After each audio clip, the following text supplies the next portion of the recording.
I did, Jared and Nicole, and the suspect's father tells me this all caught him off guard. He says that that he spoke with his son, rather, a couple of weeks ago. He was already in custody in Coconino County.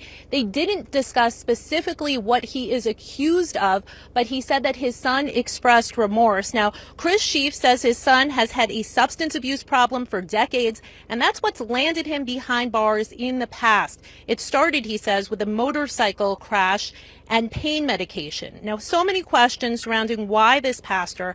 I asked Chris about that tattoo on his son's neck. Adam is a very intelligent person. Adam became extremely interested in the Old Testament. He read it extensively, and part of that process became his interest. We weren't excited when we learned that he'd done it, but was to have the tattoo. It means God.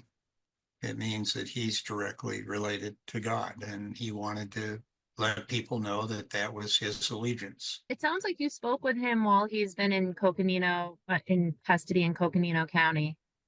Yeah, I hadn't talked with him for a while prior to all of this.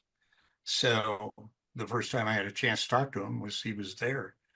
And he was very open and explained to me that he was very sorry about things that had occurred, but he was more than willing. He wasn't going to hide anything. He said, just tell the police to come and talk to me and I'll sit them down, tell them everything that I've done. And as far as I know, that's what he's done.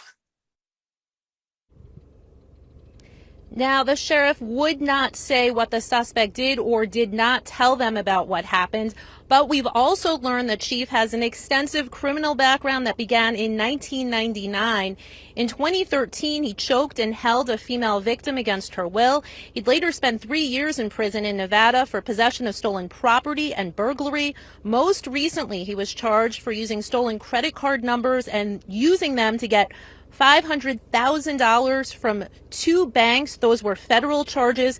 He was released in September 2023. The Bureau of Prisons confirming to us that he did receive treatment for substance abuse problems. Now, his father telling me that he had hoped that his son had finally turned a corner, that his understanding was that his son was staying with his mother who lived, or lives rather, in California. It is unclear to him what brought his son to Arizona. Just one of a number of questions we are still trying to get answers for. Jared, Nicole?